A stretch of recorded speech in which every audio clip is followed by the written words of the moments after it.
You must understand, my brothers and sisters, there must now be a mindset shift. Philippians 2 and 5 through 10 deals with it, that the mindset must be now of obedience, and obedience is the sacrifice of obedience. Let me move quick. Jesus says that the word says that you have to have the mind of Jesus Christ. What was the mind? That he made no reputation for himself. Sacrifice of obedience, cost of obedience is death, but the reward of obedience is exaltation. I'm going to say it again. The cost of obedience is death. When you sacrifice unto God, you die. But when you come back and God begins to reveal himself, guess what ends up happening? It's reward. And there's a lot of people that's trying to get their reward without understanding the call of the sacrifice. Let me move. What is the status? The status is the standing or the state in relationship with another, or a condition or the position or the situation. It deals with the concept of social. Lord, I wish I had time here. That's why on Facebook it is called status. Y'all don't hear me? Because it's called this status, that I want the social world to know where I am and what's going on with me. And so Facebook has given you the privilege to go in on your own accord and update your status. I wish I had somebody. It has given you the ability to let the world know what's going on inside of your world. And so when we update our status, Sister Michelle, we put pictures. I ain't got nobody to help me, because we want to prove to people that what we say is where it's going on. Wish I was helping you. And so you go on Facebook and you say everybody food and the clothes and the this and the that, because I want to share my soul to my social world, what's going on in my world. I come to preach prophetically to at least 20 folk that God said, if you would just believe the message that I've been trying to tell you, I want you to understand that it pleased me by the foolishness of preaching. It pleased me to anoint a vessel and put that vessel in front of you to preach to you week in and week out. Not for your pleasure. I wish y'all to hear me here. Not for you to like and not for you to agree, but for you to believe the message that comes forth, that the status of your life can be updated. And when the status of your life is updated, what I'm going to do, I'm going to give you evidence to prove to folk that they're not going to have to take your word for it, but they're going to see with their own eyes. Look where he brought me from, and look what. Is there anybody here this night that realize the only reason you're sitting here right now is because you had an updated status? If the truth be told, you should have been in hell already. You should have been crazy. You should have been on the street. Please God, by the foolishness of preaching. I wish I had about 24 that realized that somebody preached me until my status changed. Somebody preached me till I repented, and preached me till I came back to my right mind. You've got to understand, I'm almost there. In this day of free society and things being made easy, don't be preach, touch a neighbor and say, neighbor, it's not always going to be easy. Stop looking for the easy way out. Stop looking for the easy route. I'm coming, I promise y'all. You must understand. Jesus said, come unto me and take my yoke upon you and learn of me. My yoke is easy, but my burdens are light. Smile at a neighbor and say, neighbor, he's got a burden and he's got a yoke. There's no way in the world you can keep walking around here talking about, I belong to God, and ain't no burden gonna be on your neck. And no shoulder being heavy from what you have to carry. I need some real folk here.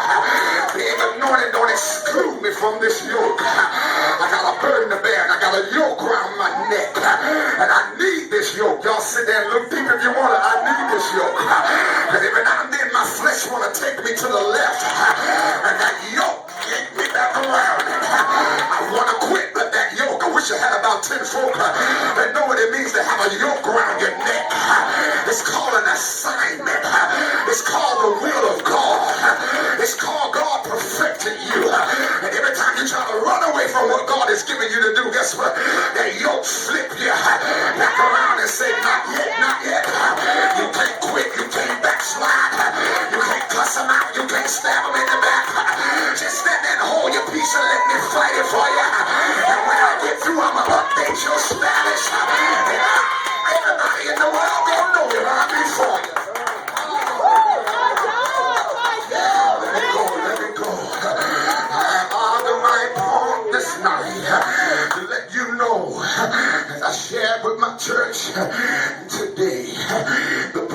status is worth the price. You got to get that thing in your spirit. There's a price I've got to pay, but it's worth the price. What I'm going to get when all this is over, it's worth every tear I shed. It's worth every rumor that's been told. It's worth every mistake I ever made. It's worth every time my foot slipped. I wish I heard somebody here. It's been a difficult season, but it's been worth it. Because when my status get updated and everybody know who I am because I believe the message, I'm not going to use no more energy trying to prove nothing to nobody. I'm just going to live out my status. I wish you had found somebody and tell them just live out your status. Your status just got updated, baby.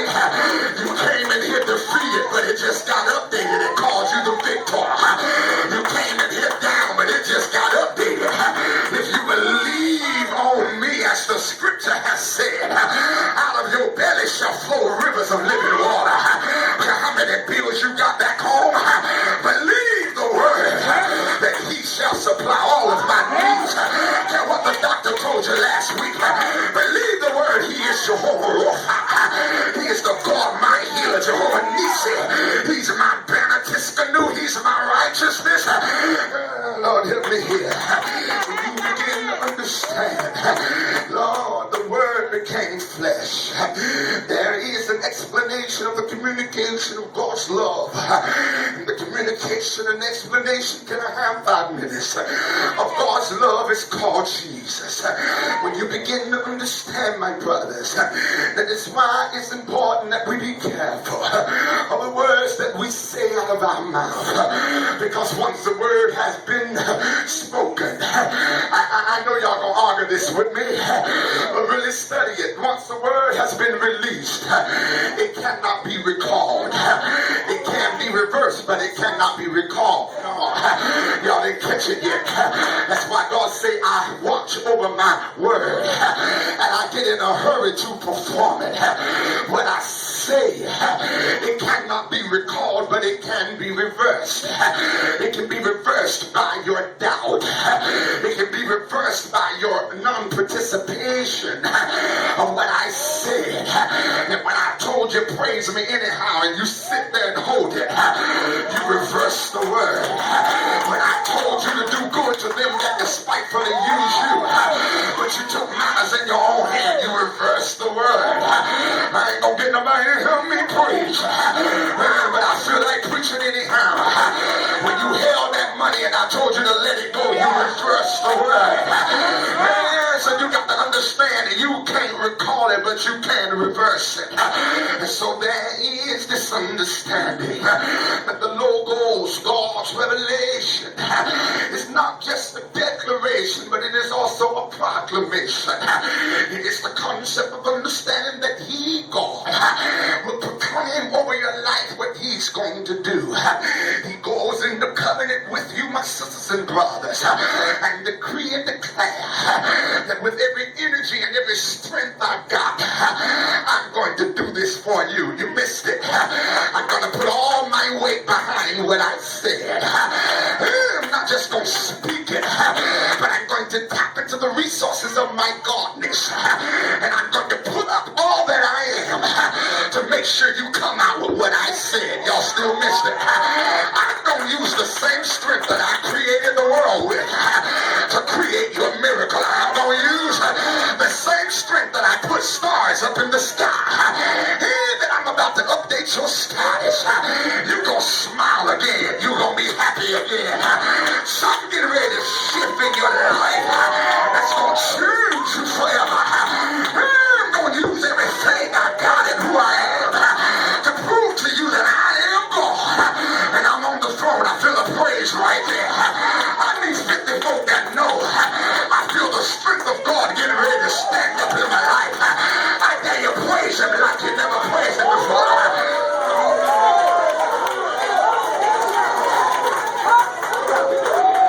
Let me skip. So the text tonight, 5 minutes past the Dr. Aiken, and I'm sitting down. Deals with Paul. Let me see. Give me 5, I promise, and I'm going. It deals with Paul church called Corinth.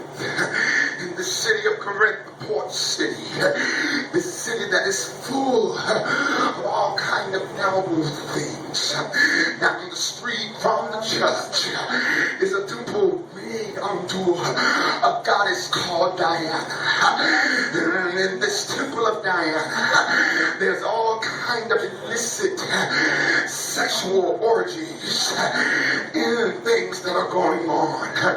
As you walk through the streets of Corinth, there are little marketplaces that they are selling all kind of statues and all kind of elements of witchcraft because they believe in a myriad of gods.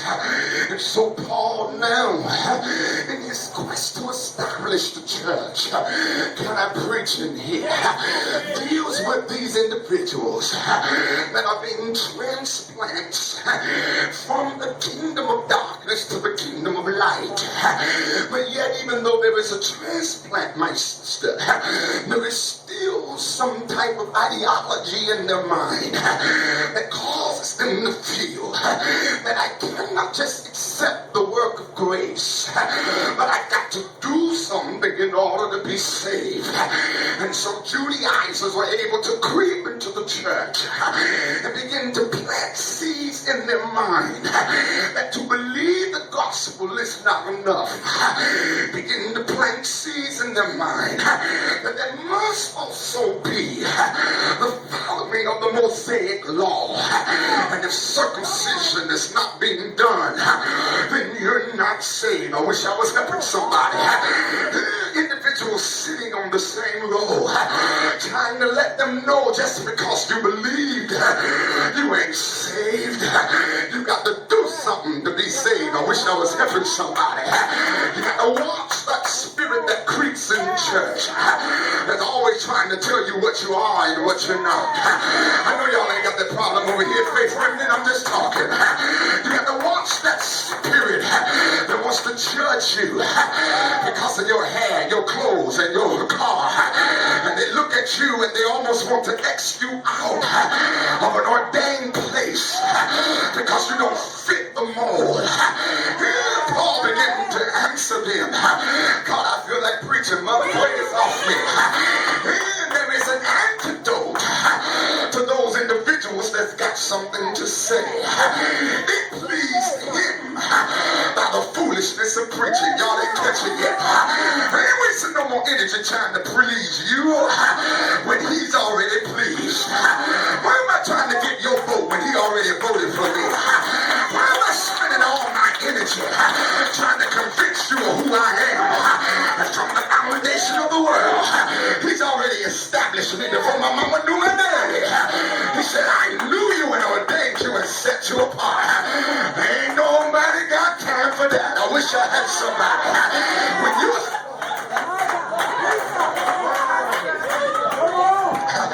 who you are in God, and that it pleased God by the foolishness of preaching. What I'm doing right now pleases him. They say if you will believe what you hear, I begin to update your status.